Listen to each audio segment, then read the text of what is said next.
Cada noche es una nueva historia. Esta es solo para ti. Bienvenido a Vórtice. Relájate, respira hondo y escucha. No olvides suscribirte para disfrutar de nuevas historias cada semana. El asesino de Marías. La medianoche se cernía sobre Madrid en aquel otoño de 1974. Las farolas lanzaban una luz amarillenta y débil, apenas suficiente para ahuyentar las sombras que se alargaban en los estrechos callejones del casco antiguo. En una de esas calles adoquinadas, María Jardón caminaba con prisa, abrazándose la chaqueta para resguardarse del frío y de una inquietud que no sabía definir. Había terminado tarde su turno en la cafetería donde trabajaba, y las calles desiertas le erizaban la piel. Sus tacones resonaban en los adoquines húmedos tras la leve llovizna. A cada paso, sentía como si alguien la observara, oculto en la oscuridad más allá del círculo de luz de la próxima farola. María apresuró el paso. Su respiración se volvió más rápida y formaba nubes de vapor en el aire frío. La ciudad, normalmente bulliciosa, ahora estaba en silencio sepulcral. Solo el eco distante de un motor y el murmullo del viento acompañaban sus pasos. Al girar una esquina hacia su portal, sintió algo detrás. Un crujido, un roce imperceptible. Se detuvo en seco, con el corazón latiendo en sus oídos. Miró sobre su hombro. Nada, solo la calle vacía. Una farola chisporroteó y apagó su luz unos instantes, sumiendo todo en una oscuridad momentánea. Cuando la luz volvió, María soltó el aliento contenido y apuró los últimos metros. Buscó en su bolso las llaves con manos temblorosas al llegar al portal antiguo de madera. En la prisa, se le resbalaron y cayeron al suelo con un tintineo que pareció ensordecedor en la quietud de la noche. «Vamos, tranquila». Drenia se susurró a sí misma mientras se agachaba a recogerlas. Fue entonces cuando percibió una presencia a su espalda. Un aliento cálido y fétido rozó su nuca. María abrió la boca para gritar, pero una mano enguantada ya le tapaba la cara. Un brazo poderoso la aprisionó por la cintura, alzándola levemente del suelo. Pataleó con desesperación, intentando zafarse. Notó un pinchazo helado de miedo puro, cuando otra mano deslizó un frío metal sobre su garganta. Un susurro masculino, apenas audible, le sopló al oído. «Shh, no hagas ruido». Sus ojos se llenaron de lágrimas cuando sintió la hoja cortar sin misericordia. El grito que intentó lanzar quedó ahogado en su garganta, junto con su último aliento. La sangre tibia se mezcló con la lluvia fina sobre los adoquines. La silueta oscura del agresor sostuvo el cuerpo inerte unos segundos y luego lo depositó suavemente en el suelo, como en un macabro sueño. La noche recobró su silencio apenas perturbado, mientras la figura se desvanecía por el callejón, fundiéndose con las sombras. En la penumbra quedó María, inmóvil, con la mirada vacía fija en la nada. El reflejo mortecino de la farola sobre sus pupilas dilatadas fue el único testigo de aquel crimen silencioso. La mañana siguiente, el casco antiguo de Madrid despertó con la noticia de un crimen. Un panadero madrugador encontró el cuerpo de María Jardón tendido en el portal y avisó a la policía. Ahora, las luces azules de los coches patrulla parpadeaban contra las fachadas de ladrillo viejo y los balcones de hierro forjado. Un cordón policial bloqueaba la entrada del callejón, manteniendo a raya a los curiosos matutinos que susurraban teorías con rostros pálidos. La brisa fría del amanecer no lograba dispersar el olor metálico de la sangre que impregnaba el aire. El inspector Enrique Martín se arrodilló junto al cadáver con semblante grave. Era un hombre de unos 40 años, rostro anguloso y ojos castaños cargados de determinación. Sus manos, enguantadas en látex, tocaron con cuidado el cuello cruelmente seccionado de María mientras examinaba la herida. Enrique sintió un nudo de rabia y pena en la garganta. Aun después de tantos años de servicio, aquella visión le revolvió el estómago. Respiró hondo y continuó con su labor profesional. A su lado, el joven subinspector Arturo Santa Cruz anotaba detalles en una libreta, con el ceño fruncido tras unas gafas redondas. Arturo admiraba en silencio la meticulosidad de su superior. Enrique observó también unas ligeras equimosis en el rostro de la joven y en los antebrazos, señal de que la habían sujetado con fuerza. La limpieza del corte sugería un cuchillo muy afilado, tal vez una navaja barbera o un bisturí. No fue un robo, murmuró Enrique, más para sí que para los demás, al ver que el bolso de María seguía colgado de su hombro con sus pertenencias intactas. Arturo asintió, repasando la escena con la mirada. Las llaves seguían en el suelo, caídas a pocos centímetros de la mano de la víctima. Una de las puertas del portal estaba entreabierta. Tal vez conocía a su atacante y le abrió confiada. Señaló a Arturo, indicando la puerta apenas abierta. Enrique negó con la cabeza. Había signos de arrastre en los adoquines. Un reguero de sangre se extendía desde unos pasos atrás, en la calle, hasta donde yacía el cuerpo. Parecía como si la hubieran atacado unos metros más lejos, y luego la hubiesen colocado allí. Estudió la posición del cadáver. De espaldas, con los brazos colocados paralelos al cuerpo, de forma casi ordenada. Además, alguien le había cerrado los párpados.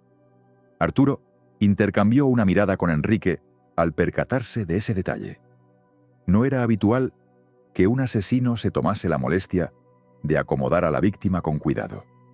Aquello envió un escalofrío de desconcierto por la espalda del joven subinspector. Enrique, sin apartar la vista del cadáver, compartía esa inquietud. Algo en ese crimen hablaba de una mente calculadora. El forense llegó en ese momento, abriéndose paso con su maletín de instrumentos. Enrique se puso en pie y dejó que el médico examinara a la víctima. La temperatura del cuerpo sugería que María llevaba varias horas muerta, probablemente desde la medianoche. Mientras el forense anotaba sus observaciones preliminares, Enrique se apartó un momento y recorrió con la mirada los alrededores. Los adoquines tenían charcos de sangre diluida por la lluvia. En la pared cercana, a la tenue luz del amanecer, notó algo. Una mancha oscura con forma de letra, como una M mayúscula, dibujada con sangre. Enrique frunció el ceño y se acercó. La marca era difusa, como hecha apresuradamente con un dedo ensangrentado. Podría ser una coincidencia, un simple borrón sin forma clara, pero también podría no serlo. Sacó una cámara del bolsillo de su gabardina y tomó una fotografía de la pared antes de que la lluvia o la curiosidad de algún intruso la alterara.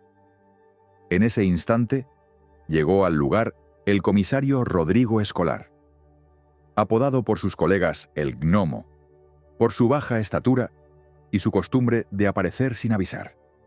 Descendió de un Seat 1500 negro que se detuvo junto al cordón policial.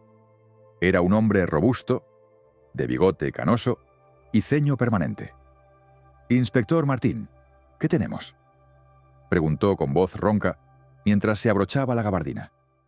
Enrique se volvió hacia él con gesto serio. Una mujer joven, María Jardón. 25 años. Degollada anoche. No hay indicios de robo. El ataque fue limpio, probablemente premeditado. Tenemos marcas de arrastre y una posible firma en la pared, respondió sin rodeos. Rodrigo masculló algo por lo bajo y se acercó a la marca. ¿Una M? ¿Crees que lo hizo ella? No lo parece. La herida fue inmediata y profunda. Dudo que pudiera mover un músculo después. Creo que fue él quien la dejó ahí, como si quisiera que lo encontráramos. Rodrigo entrecerró los ojos. Su tono bajó. Si esto es lo que creo que es, Enrique, podríamos estar ante algo mucho más serio que un asesinato aislado. Enrique no respondió. Ya lo sabía. Lo sentía en el estómago desde el primer momento. Horas más tarde, en la comisaría central de la calle Leganitos, Enrique Martín extendió sobre su escritorio las fotografías de la escena. En una, se distinguía el borrón sanguinolento con forma de M en la pared. En otra, el cuerpo de María Jardón, tal y como la encontraron. Apretó los dientes. Había algo ceremonial en todo aquello que le ponía la piel de gallina. La autopsia preliminar confirmaba lo que ya temía. Corte limpio, profundo, rápido. La víctima apenas tuvo oportunidad de defenderse, aunque bajo sus uñas hallaron restos de piel y fibras. Había luchado. Eso era algo.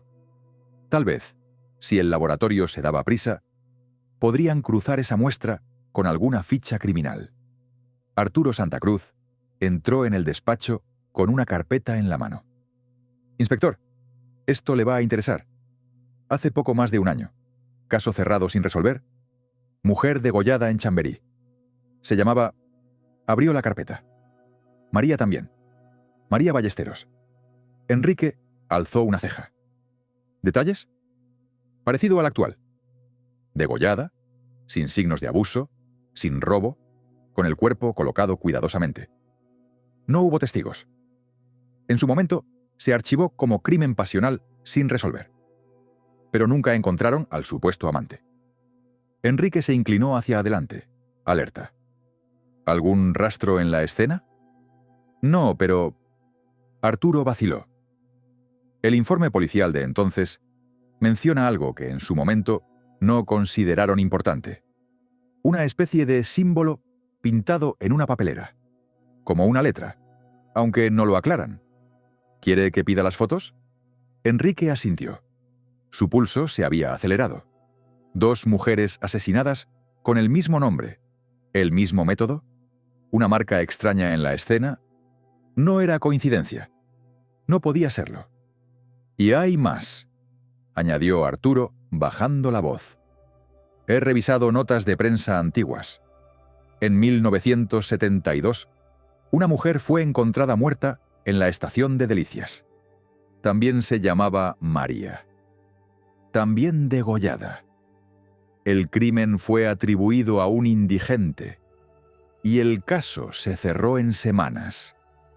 Pero el forense del informe era el mismo que el nuestro actual. Voy a preguntarle si recuerda detalles.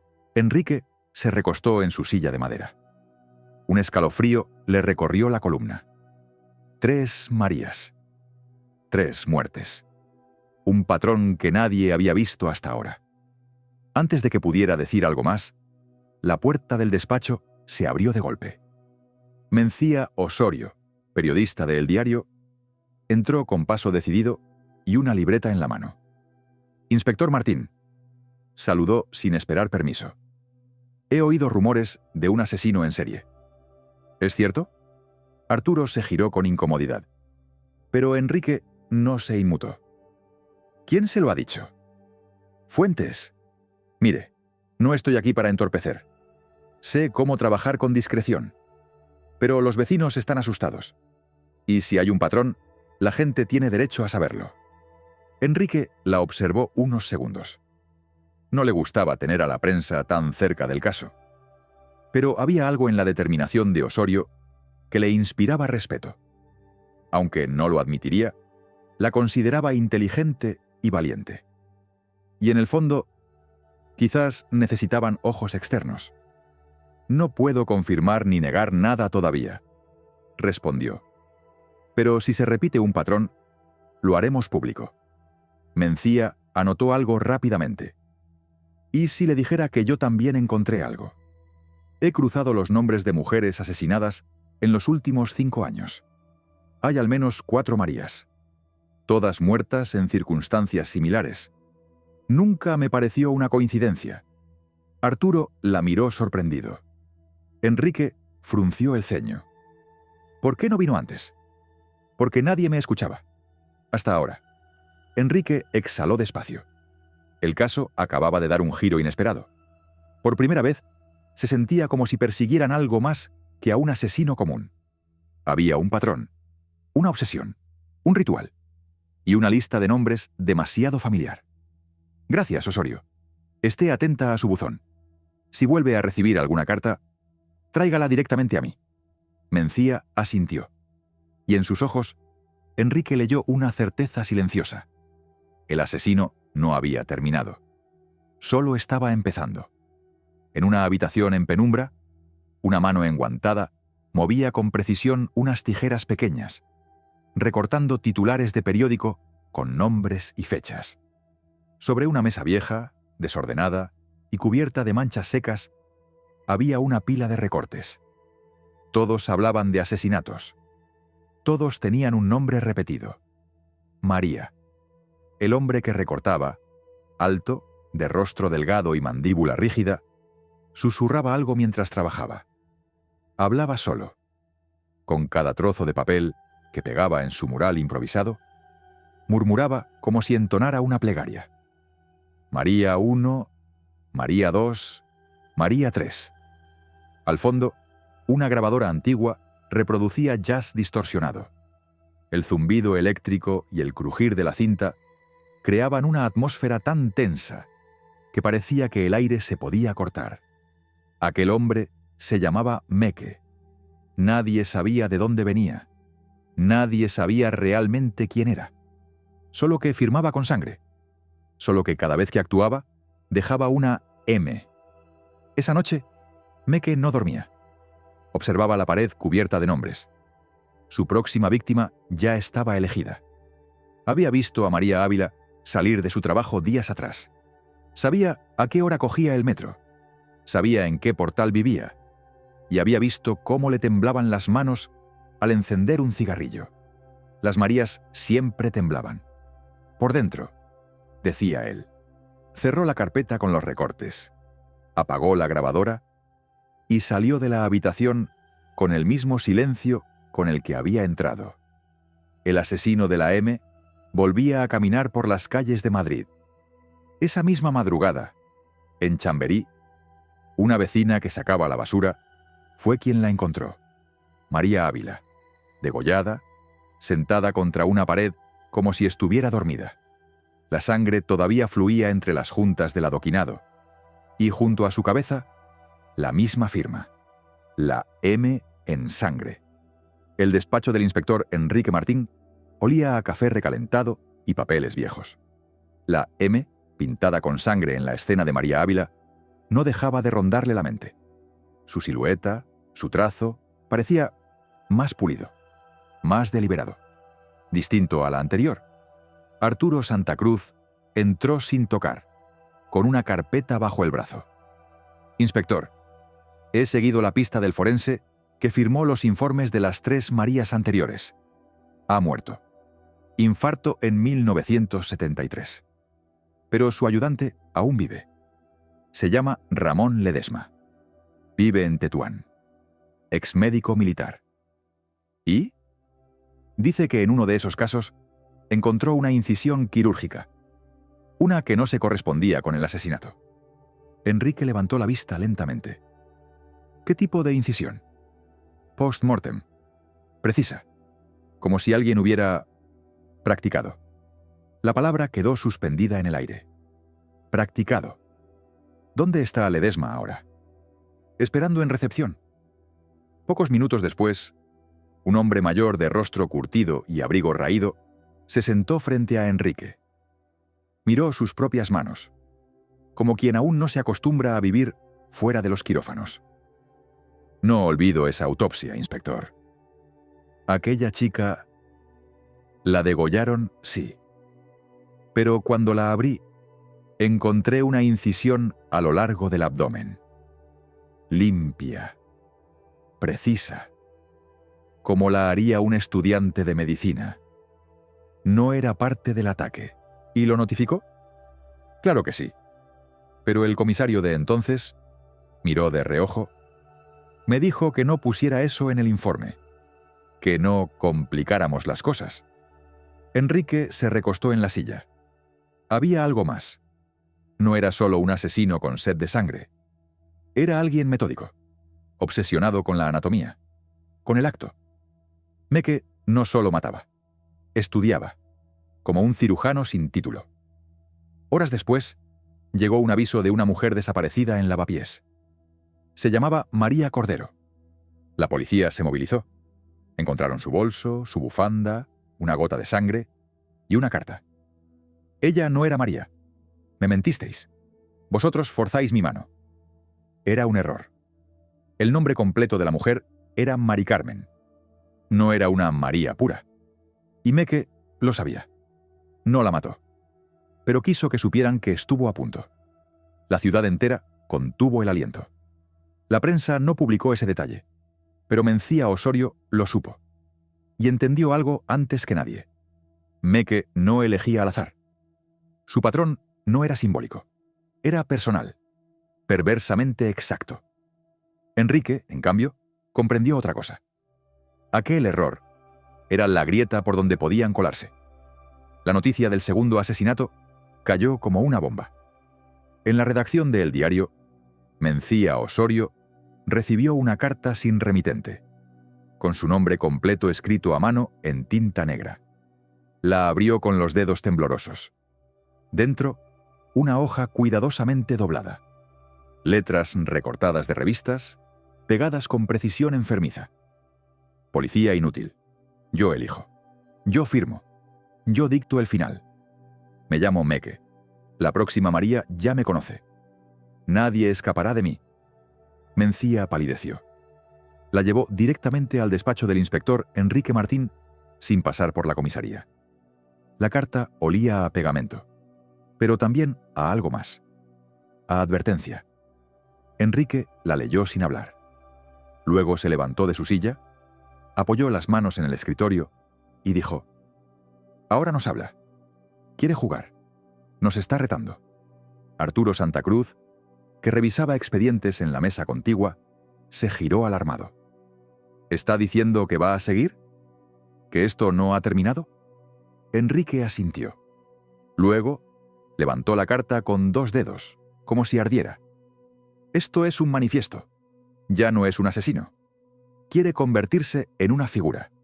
Rodrigo Escolar, el gnomo, entró en ese momento. Le bastó ver el rostro de Enrique y la carta sobre el escritorio para entender. ¿Otro mensaje? ¿Directo a prensa? A Osorio, dijo Enrique. Es personal. La respeta. O la quiere usar. Rodrigo no respondió. Caminó hacia la ventana. Encendió un cigarro y se quedó mirando la calle, pensativo. ¿Sabes lo que temo, Martín? Dímelo. Que esto no va a terminar hasta que hagamos algo que a él le guste. Hasta que lo admiremos. Hasta que digamos: tenías razón, Meque. Eso no va a pasar, respondió Enrique con la voz dura. Entonces, prepárate para más cadáveres. La carta encendió todas las alarmas. Esa noche, Madrid se volvió un tablero. Enrique Martín y su equipo montaron vigilancia en zonas clave. Mencía Osorio, contra la voluntad de Enrique, aceptó ser protegida y trasladada a una pensión custodiada por agentes. Pero el asesino ya iba un paso por delante. A las 3:12 de la madrugada, un coche patrulla recibió una llamada de un vecino que escuchó gritos en un bloque abandonado en Vallecas. Cuando llegaron, la puerta estaba entreabierta. Silencio total. Un charco de sangre reciente. Y otra carta. Ella está conmigo. La última María. Que venga el inspector. Solo. Solo entonces terminará. Enrique no esperó a que el comisario diera luz verde. Cogió su pistola, chaleco y linterna y se montó en su coche. Rodrigo Escolar intentó detenerlo. «Estás loco. Es una trampa. Por eso voy. El edificio era una ruina. 3 plantas podridas por el abandono. El silencio era espeso. Enrique entró por el lateral, rodeando los cristales rotos. En el segundo piso, encontró lo que temía. Una habitación con velas encendidas, olor a humedad, y Mencía Osorio, amordazada y atada a una silla. Sangraba de la ceja, pero estaba viva. Y detrás de ella, en la penumbra, Meque, un hombre alto, de mirada pálida, cabello pegado al cráneo y sonrisa vacía. Sostenía un bisturí quirúrgico y lo balanceaba como si dirigiera una orquesta invisible. «Inspector Martín», dijo Meque, con voz suave. Al fin. Enrique levantó las manos despacio, sin soltar la pistola. «Acabó, Meque. Suéltala». «¿Acabó? No. No hasta que entienda. ¿Sabía que mi madre se llamaba María? Que me dejó en una pensión con 6 años y nunca volvió». Enrique no respondió. «Cada María que maté fue una confesión», susurró Meque. Todas ellas eran ella.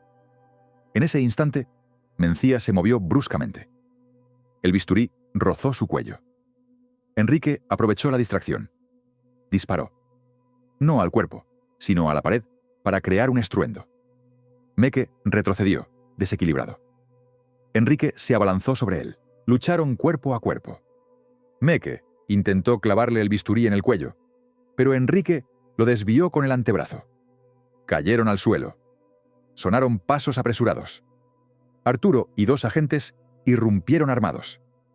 «¡Alto! ¡Suéltalo!». Meque rió. Una risa aguda, demente, que se disolvió cuando Enrique le inmovilizó el brazo con la rodilla y le puso las esposas. «Se acabó», susurró el inspector, sin respirar siquiera. Mencía rompió a llorar. Arturo corrió a desatarla. Cuando salieron al exterior, el amanecer empezaba a despuntar sobre Madrid. Por primera vez en semanas, Enrique respiró profundo. Meque fue escoltado entre insultos y cámaras. Callado, pero con una sonrisa tenue. Como si, en su retorcida mente, hubiera ganado algo. Rodrigo Escolar esperaba junto al coche. «¿Estás bien?». «No lo sé», dijo Enrique, mirando a Meque subir al furgón policial. «Pero él no volverá a tocar a nadie». Mencía se le acercó. Tenía la voz temblorosa. «Gracias. No me des las gracias aún», dijo Enrique. «Escríbelo. Que el mundo sepa quién fue Meque. Y por qué no olvidaremos su sombra».